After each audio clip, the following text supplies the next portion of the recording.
Bonjour tout. Je suis heureuse de vous retrouver à Neu avec Monique. Bonjour. Oh, t'as mis tes beaux habits, Monique, hein? Oui, voilà, t'es toute belle, une marandaise. Thomas. Bonjour Catherine. Bonjour. Et Michel, notre invité. Bonjour Catherine. Alors, savez-vous pas que quand il était petite, il vivait pendant les vacances avec mon grand-père et puis il allait souvent torpegner avec ses outils.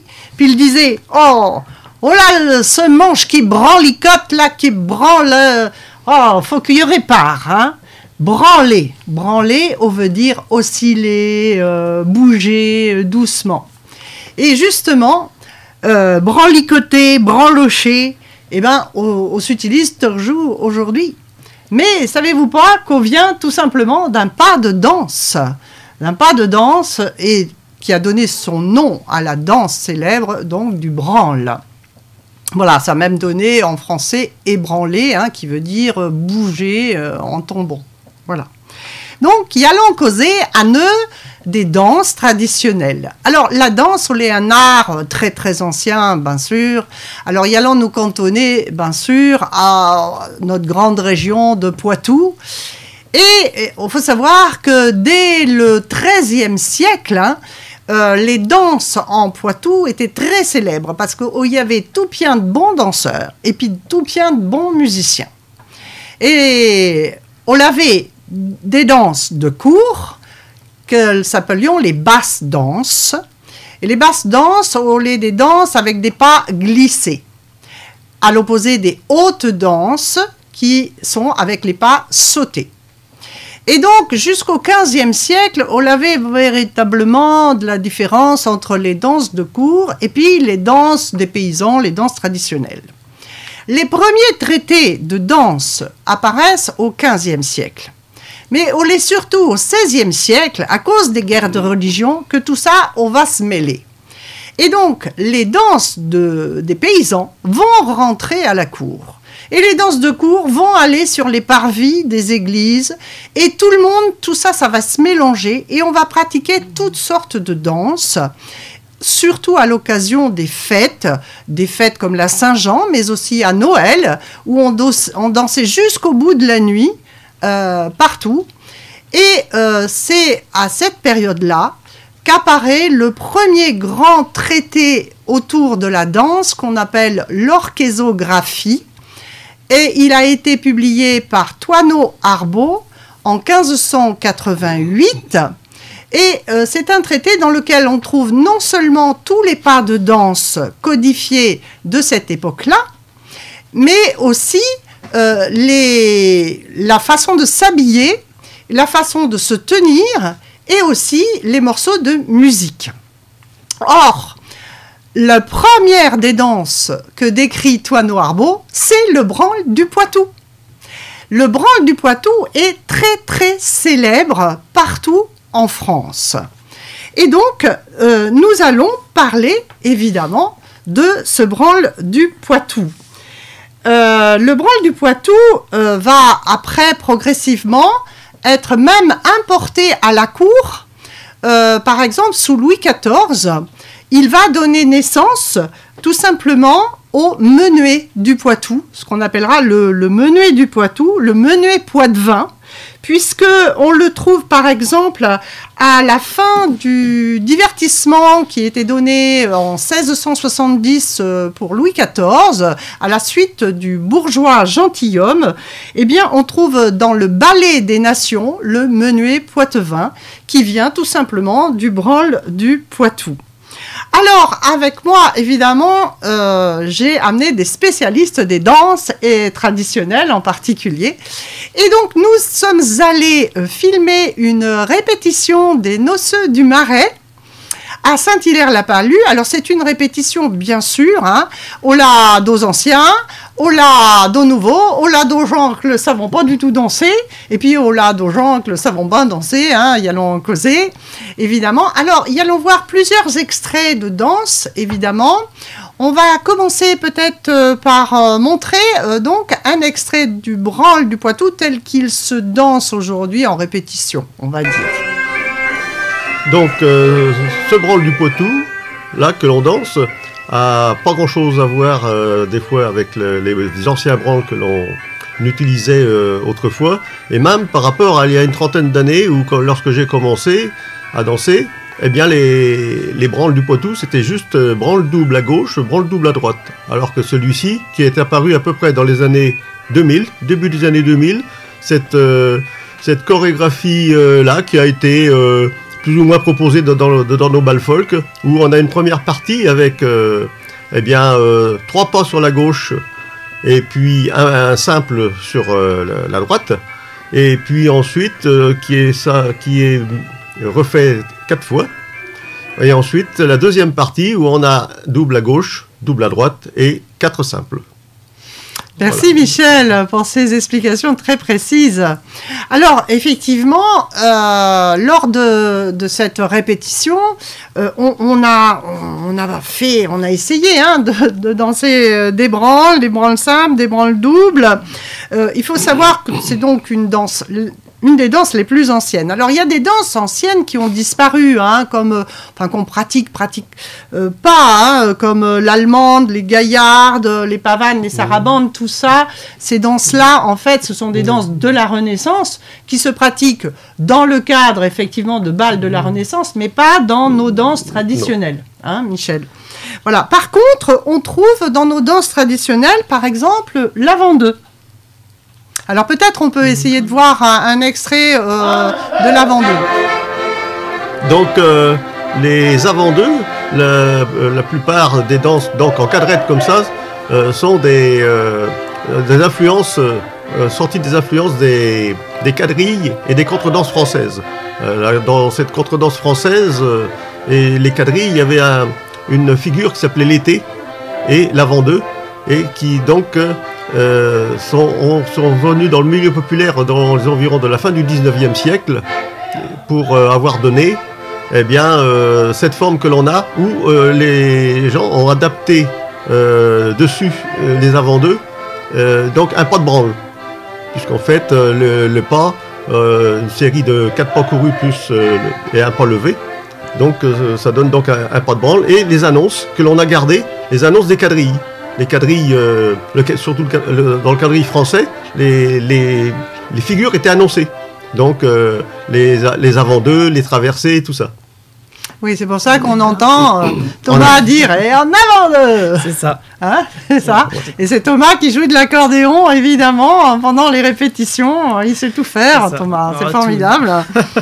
Alors, je crois qu'il y a aussi une danse traditionnelle propre au Marais, justement, qu'on appelle la maraîchine. Alors, on va peut-être la voir. Donc, voilà, les maraîchines, qui se nomment maraîchines, qui ne se sont pas toujours nommées maraîchines, puisqu'au tout début, lorsque ces danses-là étaient dansées dans le Marais breton-vendéen, donc ça s'appelait des courantes ou des branles. Et elles sont devenues maraîchines, surtout les frères Martel, qui ont monté un spectacle pour l'exposition universelle de 1937, où ils ont présenté cette danse du Marais à Paris, et pour la dénommer, et donc à l'époque ces danses-là se sont appelées des maraîchines, et parce qu'elles étaient sorties du Marais. Et donc par contre cette forme-là où que l'on danse d'arrière en avant est venue de cette époque-là, puisque avant les écrits et les témoignages parlent que la maraîchine se dansait toujours d'avant en arrière et non pas d'arrière en avant. Voilà.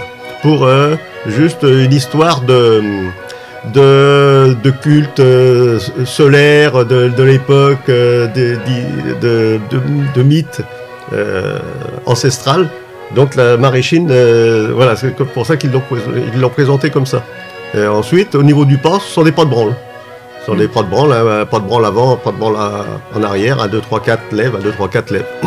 Et les figures que l'on fait donc dans les balles sont pour la plupart de fabrication récente. Oui. C'est une réinterprétation. Voilà. Oui.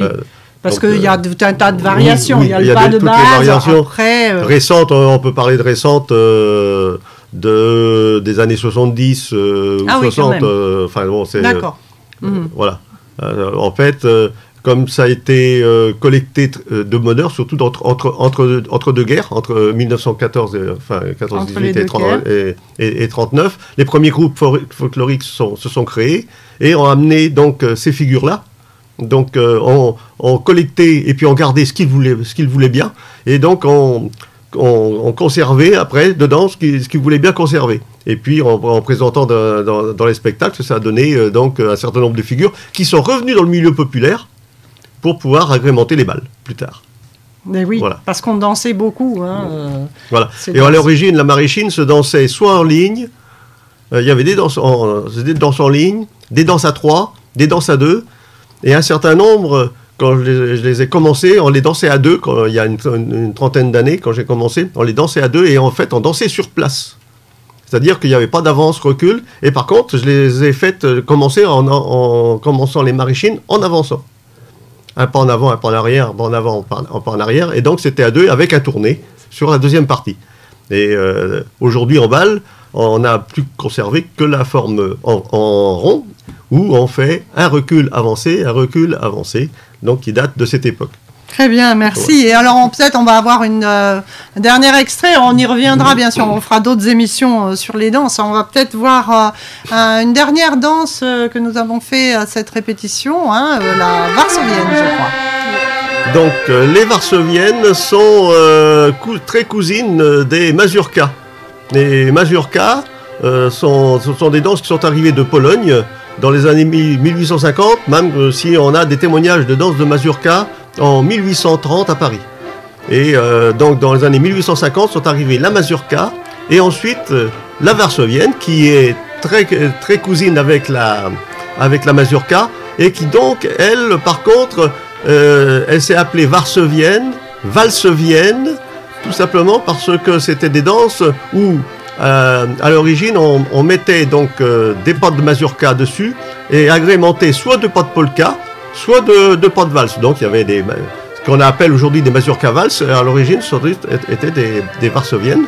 Et les pas de polka, il y en a une, dont la mazurka de Saint-Jouin-de-Marne, donc à Honorine, où il y a une partie mazurka et une partie polka. Voilà. En fait, c'est des danses. Les danses, c'est toujours du métissage. Voilà, à toutes les époques, il y a une espèce d'imbrication entre les danses de bal, on va dire, et puis les danses plus traditionnelles. Et donc, le grand arrivage de toutes ces danses-là, quand on parle de mazurka, de scottish, de polka